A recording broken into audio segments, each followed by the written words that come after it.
Maybe an adult would step in and say something, but nothing. Not a word. It was like a wall of silence. Nobody was talking. The girl wasn't talking, and the other kids, it was like no big deal. Monday rolled around and it was like nothing had happened. Scene 16, the chorus of good kids. My name is Olivia Williams. I am a theater major and cinema major here at the University of Iowa. And talk about doing theater and stuff. What got you interested in that in high school? And Well, it all started in second grade. I went to a Catholic elementary school in Owine called Sacred Heart, and each year a grade had like a special project. And in second grade, our project was doing a Save the Rainforest fundraiser. And for our fundraiser, we chose to put on a play. And I remember the teacher for casting roles literally got a Planters Peanuts can and just wrote all the roles, and students got to like draw by hand. And I drew the main character. And I just remember being so happy and like performing. That was when it kind of clicked, because the little Olivia was kind of like, people get paid to do this? Like, what? I want to do this the rest of my life. And so from then on, it was just kind of like I can't even explain it.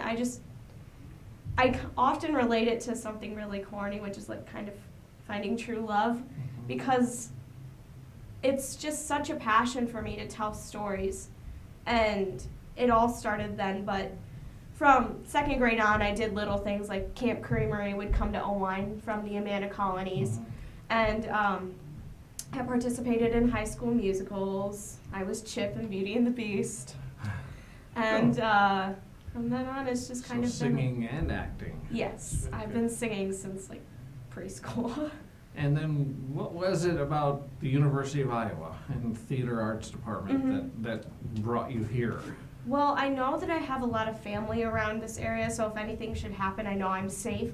But I also really enjoyed like the energy and the environment here. Everyone's just so proud of this university, and I felt like this was a place where I could show my pride with my passion for this place.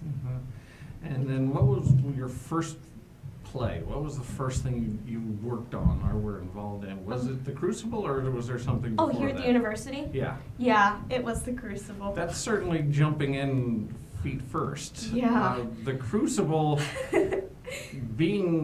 having been written so long ago, but still being so contemporary with its subject matter. Yep. How did that, was it a little bit intimidating going into something like that? Or when I got cast in it, I was like, of course, so happy to be on a main stage my very first try, because I knew no one, and I was like, everyone's gonna know me now. But I got the role of Betty Paris, and that night I stayed up till about 1 in the morning watching videos of like her scenes. And I just remember I started crying because I'm like, I'm actually gonna have a seizure on stage. Like, she's so movement oriented. And I was utterly terrified, and I'm like, oh my gosh, they take it so seriously. I'm not gonna be able to do this. I've always been the comedic roles that stole the show. But I really delved into movement. I got help with Paul Kalina, who's the movement professor here. Hi, Paul. I got a lot of good feedback from my director. He was a blessing to work with, and he was so patient with me. And the cast in general was really a dream to work with. They were very supportive, and like we had to become a community, and I loved that because I've never had that experience with a play before. And you talked about the physical side. I remember being in, there's the character you play, the rumor is she's possessed by demons. Yes. And there's even the rumor that she's flying. And there's the one scene where you suddenly jumped up and jumped. I remember sitting in the audience and going, whoa. That was... I cannot tell you how much training, like, and repetition we would do with that scene, just like for safety purposes. But I had so much fun doing it. I love actors talk about too, when you have something that is so serious as the Crucible, there's always that little underlying silliness of Yeah. having to do some of Yeah. that stuff. I mean, Yeah. you basically appear to be possessed by the devil for a lot of it. I don't think she was possessed. I think she was just sick. Uh-huh. In my opinion. I don't Mhm. know if I played her that way because I really delved into it and I was really focused on the movement, Yeah. but I honestly don't think that she was possessed. Yeah, and that's a good question. Is that something you really had to work on and think about of? Oh yeah. Because again, it goes to Mhm. being so contemporary with the way Mhm. people make decisions Yeah. and quick judgments about people. Yeah. Watching the videos the night of being cast, I noticed a lot of like possessive movement. Like there's a difference between epileptic movement and like creepy possessed shaking. Yeah. And I was like, I don't want to do that because I've read this play before and like I believe that she was just really sick and like I have no idea what's going on, but Uh-huh. I don't think that she was at any means scary. I can see why they would think it was scary because it wasn't really popular, but that's just my There wasn't a personal lot belief. of knowledge at the time Yeah, about medical that. knowledge. But then being center stage and seeing the reactions, what kind of reactions were you noticing from the audience? Well, I know a lot of people would go whenever I would jump or I didn't even tell my brother because I wanted to hear his reaction Mhm. that I was going to have like a seizure on stage, and he was just like, I knew it was coming because like the way you were sprawled out and like the twitching beforehand, which leads me to another experience that I had. So when studying epilepsy, I not only studied the role, I studied like the physical conditions of it, Mhm. and like you don't just go into a seizure. It happens casually, like it starts with the limbs and whatnot. It starts from something. And I was doing like my thing with my arms and my legs, getting into the big moment while John and Abigail are doing their thing over there. And it was during a high school performance. And I hear this girl in the first row go, "Oh my God, what is she doing?" That was the biggest test for me, like performance-wise, to not break character.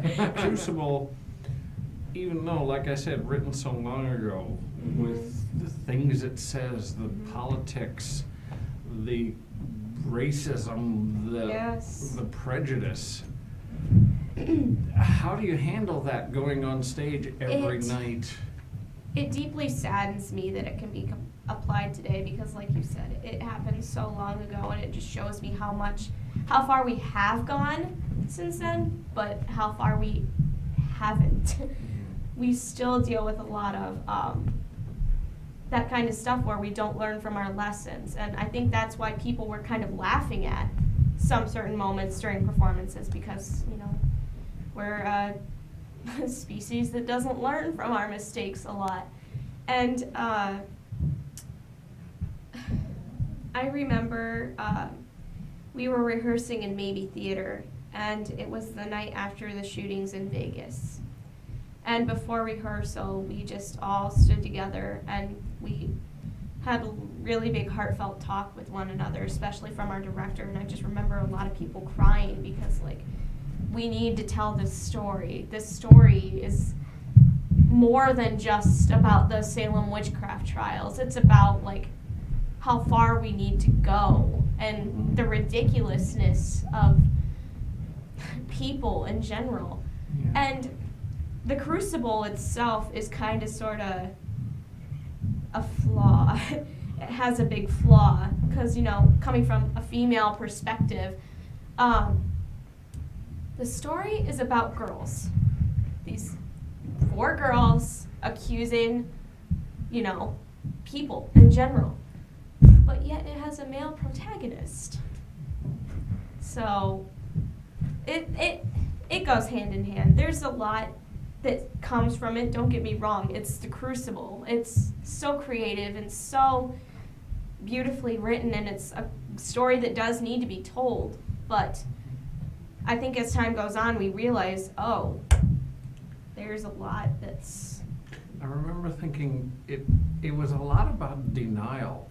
that Yeah. the times that there was just the truth was right there in front of them, but they refused that. And we see that happening a lot today with everything we're getting from who, he who must not be named. But, that this obvious stuff is happening and it's still, no, that's not true. It's all Like fake they like news. to fake it. They try to find a way to distract. So did this change your opinion, or did it just make it more clear of how this is happening?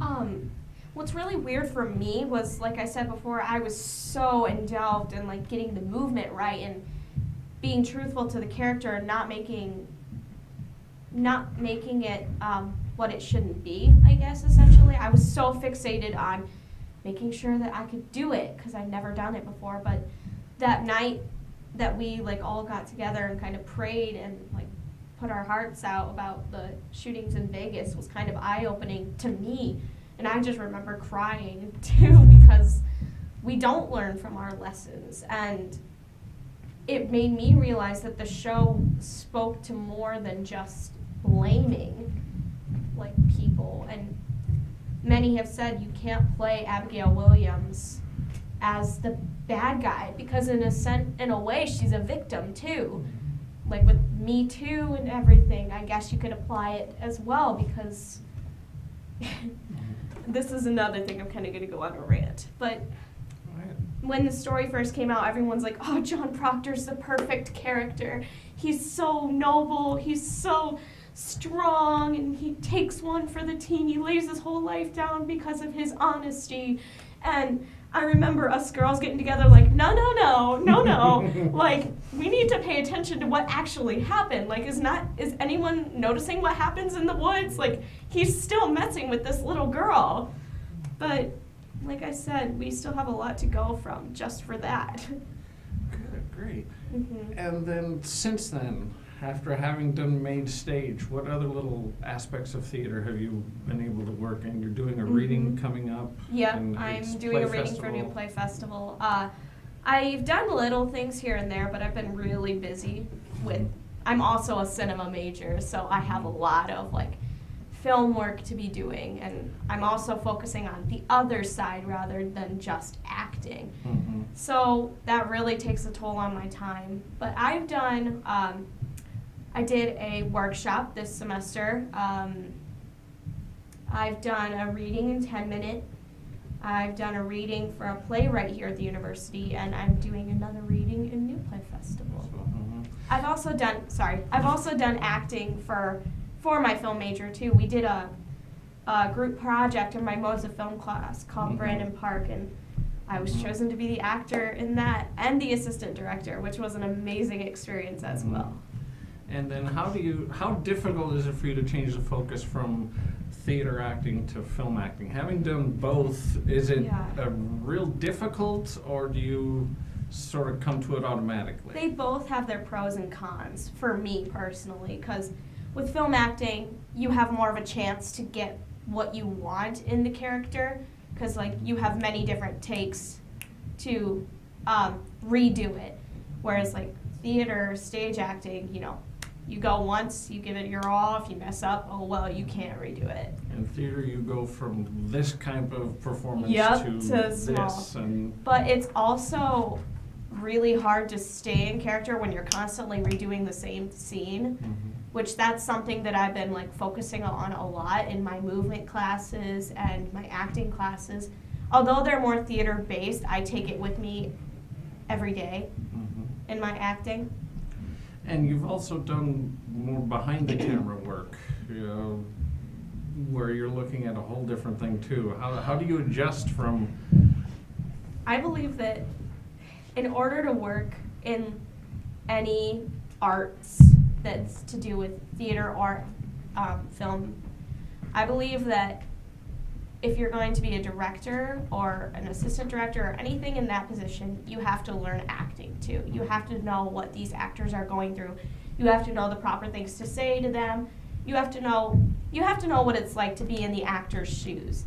And so I think that definitely gives me a lot more stability and confidence with my work, because I know I know what it's like being on both sides. I know as an actor what a filmmaker wants, and I know what, as a filmmaker, what an actor wants too. I know what they each go through. Mm-hmm. And then with the films too, you've also got other different aspects of the technical, a lot more technical to it. And what kind of experience have you had with sound and lights and editing, and that's a whole different game. Film has always had a major place in my heart. Like, Mm-hmm. I always thought, as a kid watching Disney movies and all these other movies, I always thought that they were real. Like, Mhm. I just thought, it's a recording, like Mom's recording. Mom would recording home videos. Mhm. But then, like in second grade, everything happened in second grade. But in second grade, my mom's like, no, Olivia, people actually, like, you know, play pretend. And I was, like I said, I was just like flabbergasted because I'm like, people actually get paid to do this? I was just like, ding, my dream. Mhm. But films, just, my taste has grown since I've come here. Because I used to always be like, I like a strong narrative, I like seeing a character's progression. But overall, my experience with films has changed, like, drastically. I see, like, how much stress an editor goes through for a film. I've done my fair share of editing just this semester, and just thinking about it makes my hair want to like fall out because it's so stressful. And next time you watch a film, think of the amount of stress that an editor was going through. I go through stress editing a 4-minute short film, let alone a 2-hour feature. Mm-hmm. And lighting is always fun to play with. I love playing with lighting. I love playing with like set designs. Like with Brandon Park, I was the assistant director, and I got to kind of help, like, oh, I like this, and angling stuff. There's so much detail that goes into it that I love delving into. It brings out the inner nerd in me. Mm-hmm. Yeah. So now you're finishing up just your first year, Yes. and you've gotten quite a lot of experience at Yes. the University of Iowa. Mm-hmm. What are your goals for the next couple of years? What kind of theater, what kind of films are you want to be working on? I like to be in the moment with arts. I like to just let the arts take over, like, me. Like, I don't want to set a path. I mean, of course, that's always a good thing, but I just want to be in the moment and appreciate the artwork that goes into it. So I don't like to think about what I'm going to do in the future, or what Mhm. things I want to do. I certainly have ideas of, like, projects that I want to do. I've been doing that since I was little. I have a little journal of, like, Mhm. everything, ideas that come to my mind. But I don't want to overthink anything. I just want to be in the moment, live what I want to do, and just respect the arts in general. Good. But you talked before about your love of Shakespeare. I love Shakespeare. We just had Midsummer Night's Dream, Mm-hmm, which was fantastic. I loved every minute of it. Yeah. And what kind of Shakespeare? What were what were things did you learn? What was it from Shakespeare that attracted you so much? He's so petty. He's so. If you read his work, he just goes all out there. Like, he disses his haters all the time. If you really read into it, he disses himself all the time. Like I was saying, how in Midsummer Night's Dream, the play within a play, he's dissing Romeo and Juliet, like, right in front of your eyes. I remember thinking that last night too. Yeah. He's just amazing, and kudos to him. He's the Taylor Swift of his generation, as I like to say. Being involved in musicals is so much fun. It's more unrealistic to me than being in a play, but I'm a big musical nerd. I love musicals. I actually get to go to Hamilton this summer, and I'm super excited. There you go. I've been singing all my life. I've been really involved with the choir. It's been a passion of mine. I love singing. Do you know? You must know you were there, because I don't remember. She saw everything. There's the story that Mary people Sue tell is about a you. good And then kid. there's the story you tell about yourself. There's what you believe. My little Not what you Johnny believe, would never do something what like you want to that.